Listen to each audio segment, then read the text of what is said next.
इस वीडियो के अंदर मैं आपको बताने वाला हूं कि आप अपनी आईटीआर के अंदर एग्जम्प्टेड इनकम को कैसे दिखा सकते हैं। तो एग्जम्प्टेड इनकम बहुत तरीके की होती हैं आपकी, जैसा कि आप देख ही पा रहे हैं। आपकी एलआईसी मैच्योर हो जाती है, कोई पीएफ से पैसा मिल जाता है, आप एम्प्लॉई हैं, आप जो है एम्प्लॉय प्रोविडेंट फंड को विड्रॉ कर लेते हैं, कोई डिज़ास्टर आ गया, अग्निवीर कॉर्पस फंड हो गया। तो इस तरीके से बहुत सारे सेक्शन जो होते हैं जहाँ पर एग्जम्प्टेड इनकम कवर हो जाती है।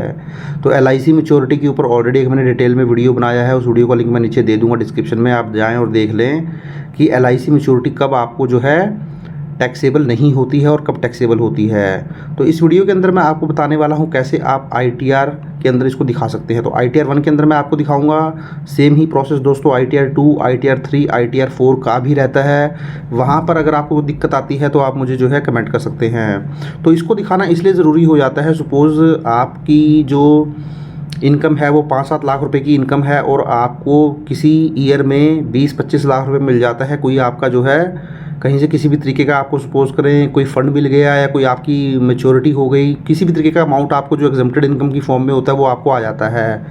तो नॉर्मली जब आप देखेंगे आप तो आईटीआर 5 या 7 लाख रुपए की फ़ाइल करते हैं, बट किसी फाइनेंशियल ईयर के अंदर आपने 20-25 लाख रुपए का अमाउंट आपके अकाउंट में और आ गया और आपने कोई इन्वेस्टमेंट कर ली, कोई प्रॉपर्टी आपने परचेज़ कर ली, और अगर उसकी इन्फॉर्मेशन इनकम टैक्स डिपार्टमेंट के पास चली जाती है तो उस केस में फिर क्या होगा, आपको एक आसानी रहती है जब ये जो फिगर होती है एग्जम्प्टेड इनकम की वो आईटीआर के अंदर आप दिखा के चलते हैं तो एटलीस्ट इनकम टैक्स के रिकॉर्ड में आपका जो वो सारी ही इन्फॉर्मेशन रहती है कि आपके पास एग्जम्प्टेड अमाउंट जो है 20 लाख रुपए का आया था, 7 लाख रुपए की आपकी सैलरी थी, तो टोटल जो है 27 लाख रुपए इस साल के अंदर आपके हाथ में इतना पैसा आया है। बट अगर आप इसको स्किप कर देते हैं, इस एग्जम्प्टेड इनकम को आईटीआर में नहीं दिखाते हैं, फिर आपको ये बाद में जो है अगर कोई नोटिस आता है कि आपके ने जो है इतनी हैवी अमाउंट की इन्वेस्टमेंट कहाँ से की है, आपके पास कहाँ से पैसा आया, तो उस टाइम फिर आपको ये सारी चीज़ें प्रूव करनी पड़ती हैं। तो बेटर ऑप्शन यही है कि आप के हाथ में इस तरीके का कोई एग्जम्प्टेड अमाउंट आता है तो आप उसको टाइमली अपनी आईटीआर में फाइल करके चलें। तो चलिए आईटीआर की तरफ बढ़ते हैं और आईटीआर को फाइल करते हैं। तो चलिए दोस्तों, इसके लिए मैं आपको इस पेज पर लेके आ गया हूं। देखिए यहाँ पर मैंने जो पर्सनल इन्फॉर्मेशन है उसको ऑलरेडी कंफर्म किया हुआ है।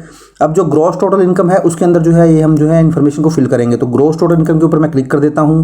तो देखिए जैसे ही मैं ग्रॉस टोटल इनकम के ऊपर क्लिक करूँगा कुछ आपको इस तरीके से पेज नजर आ जाएगा। आपको कुछ नहीं करना, लास्ट में आ जाना है और इसको कंटिन्यू कर देना है। तो जैसे ही आप इसको कंटिन्यू करेंगे तो देखिए आपको यहाँ पर आपकी इनकम की डिटेल नज़र आ जाएगी। आपकी इनकम फ्रॉम सैलरी कितनी है, हाउस प्रॉपर्टी से कितनी इनकम है, अदर सोर्सेज से कितनी इनकम है, और लास्ट में आप आएंगे तो देखिए आपको नज़र आ जाएगा एग्जम्प्ट इनकम।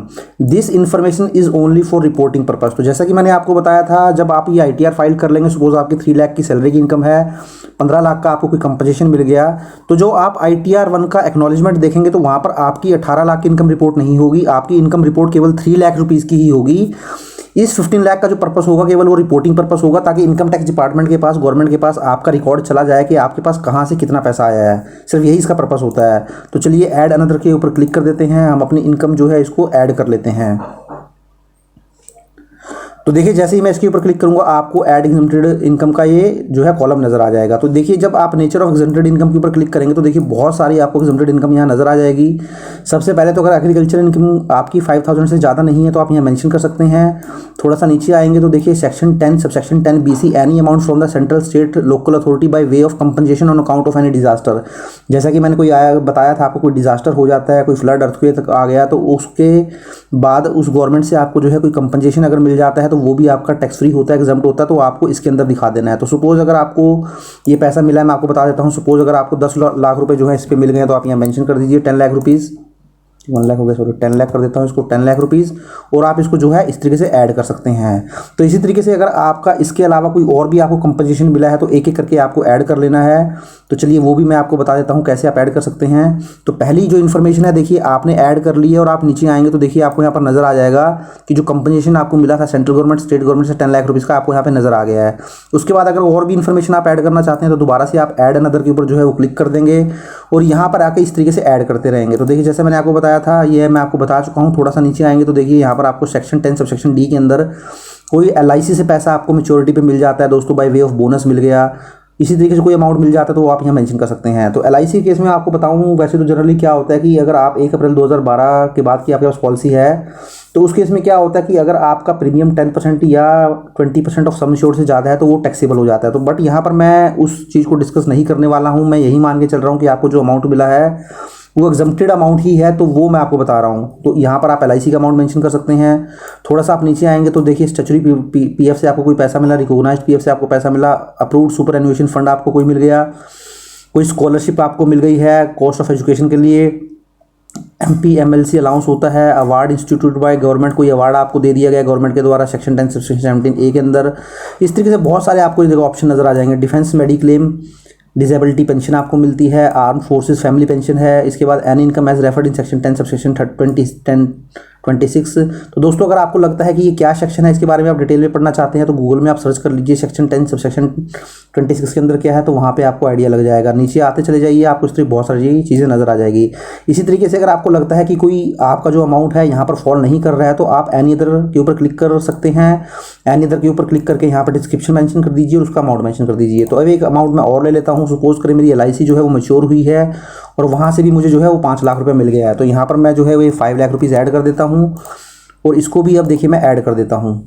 तो देखिए इसको मैंने ऐड कर दिया और लास्ट में मैं आऊँगा तो आप देख सकते हैं 15 लाख रुपीज़ की आपको टोटल एग्जम्प्टेड इनकम नज़र आ गई है, जिसमें आपको डिज़ास्टर के लिए 10 लाख रुपीज़ मिला था सेंट्रल या स्टेट गवर्नमेंट से, और उसके बाद आपकी जो LIC है वो मैच्योर हो गई थी, उससे आपको 5 लाख रुपीज़ मिल गया था।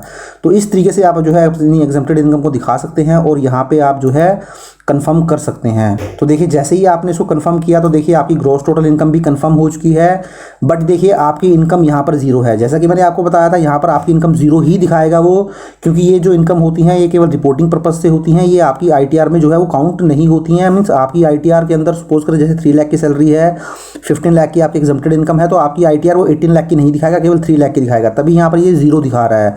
तो इस तरीके से आप भी जो है एग्जम्प्टेड इनकम को ऐड कर सकते हैं। तो इसी तरीके से दोस्तों अगर आप एक रिटायर हो चुके हैं, सेंट्रल गवर्नमेंट एम्प्लॉय थे, स्टेट गवर्नमेंट एम्प्लॉय थे, या फिर PSU private limited company employee थे, तो आपको रिटायरमेंट पे बहुत सारे बेनिफिट जो है आपका एम्प्लॉयर देता है। कोई लीव एनकैशमेंट हो गया, ग्रेचुटी हो गया, कम्यूटेड पेंशन हो गया, तो उसको भी आप ITR 1 के अंदर कैसे दिखा सकते हैं, इसके ऊपर भी मैंने डिटेल में वीडियो बनाया हुआ है। उस वीडियो का लिंक भी आपको नीचे डिस्क्रिप्शन में मिल जाएगा। तो आशा करता हूँ दोस्तों वीडियो आपको अच्छा लगा होगा। अगर वीडियो अच्छा लगा तो इसको लाइक करें, शेयर करें, और चैनल को अभी तक सब्सक्राइब नहीं किया है तो चैनल को भी सब्सक्राइब कर लें। Thank you very much, have a nice day, take care.